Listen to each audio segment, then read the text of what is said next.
They told you that if you sat still, memorized dates of dead kings, and paid your tuition, you'd win. They lied. Look around you.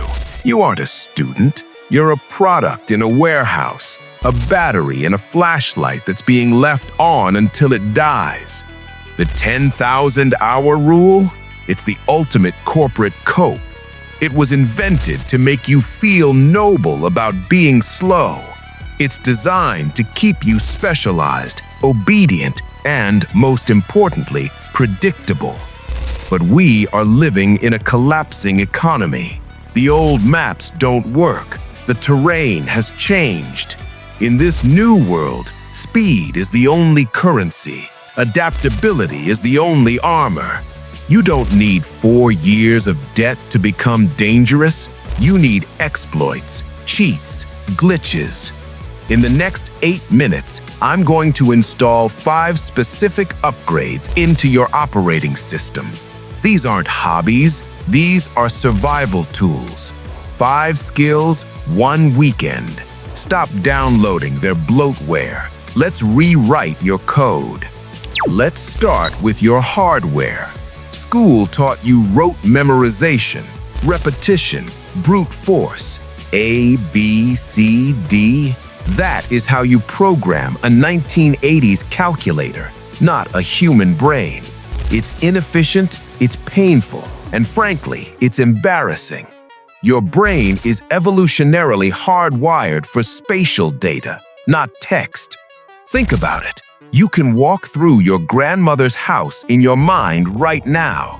You know where the bathroom is. You know where the cookie jar is. You haven't been there in years, but the 3D map is perfect. But you forget a phone number in 10 seconds. That's the glitch, and we can exploit it. The memory palace, or method of loci, turns your brain into a spatial hard drive. Here is the protocol for this Saturday. Step 1. Pick a map. Your house, your school, your street. Step 2. Pick the data. Let's say a grocery list or a speech. Step 3. This is the important part. Encode with violence. The brain ignores boring things. It clings to novelty, sex, and trauma. If you need to remember milk, don't imagine a carton of milk on your couch. Imagine a cow drowning in your bathtub, screaming. If you need to remember apples, imagine Isaac Newton getting stabbed by a giant apple in your hallway.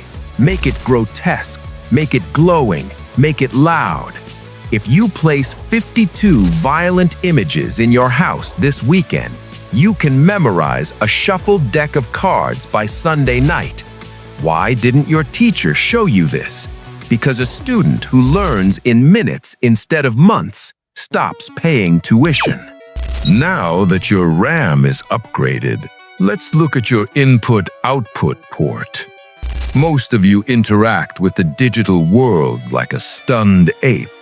Look at people in a coffee shop, 2 fingers, hunting and pecking, looking down at the plastic keys like they're deciphering hieroglyphs. It's a bandwidth bottleneck. Your brain thinks at fiber optic speeds, but your hands output at dial-up speeds. You are lagging yourself. If you type at 40 words per minute, you are losing 20 days of your life every year, just waiting for your fingers to catch up to your thoughts. Touch typing isn't a secretary skill. It's a weapon. Go to a site like Kebra.com. It looks like it was made in the Matrix. It forces you to fix your bad habits. The rule is simple. Never look down. If you have to look, stop typing. Cover your hands with a towel if you have to. Trust the muscle memory. When your eyes stay on the screen, your reaction time triples. You enter the flow state instantly. In a digital economy, input speed is the difference between a predator and prey. Stop typing like a boomer. Life is a casino, and the house is designed to bleed you dry. Schools teach you calculus you'll never use, but they hide basic probability. They want you buying lottery tickets and insurance you don't need. You don't need to be a genius. You need to understand expected value.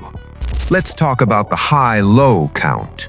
Card counting isn't illegal, it's just thinking, and casinos hate thinkers. Here is the glitch. In a deck of cards, high cards, tens, aces, are good for the player. They help you get blackjacks. Low cards, 2 through 6, are good for the dealer. They help him not bust. All you have to do is keep a running tally in your head. See a low card? Add 1. See a high card? Subtract 1. When the number in your head is high, the deck is hot. That's when you bet big. That's when you strike. When the number is negative, the deck is cold. You bet the minimum or you walk away. Apply this to life. When the variables are in your favor, when the count is high, you go all in. When the deck is cold, you survive. Stop betting on feelings. Start betting on data. The house only wins if you play blind. You can hack computers, but hacking people is faster. School teaches you to be honest, to raise your hand, to wait for permission. Real power is getting people to say yes before they realize you asked. This is called social engineering. Let me give you a tool right now: the mirroring effect.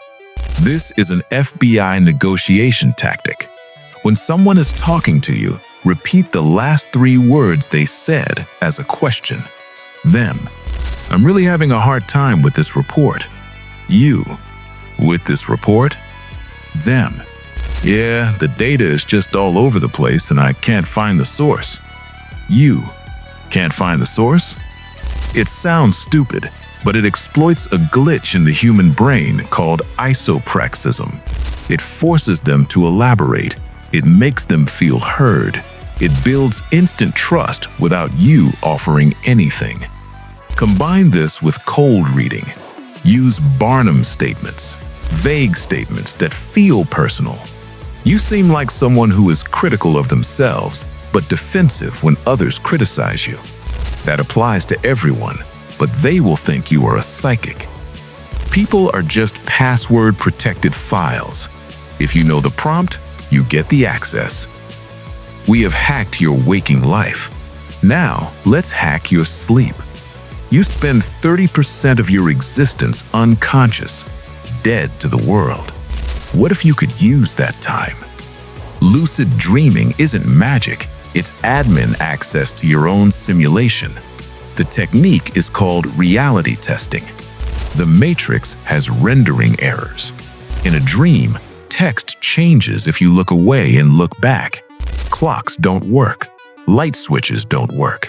Set an alarm on your phone every hour today. When it goes off, ask yourself, am I dreaming? Look at your hand. Count your fingers. In a dream, you might have 6 fingers where they might be melting. If you do this habit while awake, you will eventually do it while asleep. And when you realize you were dreaming, the simulation stops. You can fly. You can practice skills. You can confront your fears. You can write code. It is the ultimate sandbox, and it's free. Stop wasting your nights staring at the back of your eyelids. Wake up. 5 skills: memory, speed, math, social control, dream control. You can watch this video, get a dopamine hit, and go back to scrolling. You can go back to being an NPC, waiting for a patch that will never come. Or you can pick one of these, just one. Spend this weekend mastering it. Break the cycle. If you want to decode more of the simulation, hit the button. I'll see you on the other side. Class dismissed.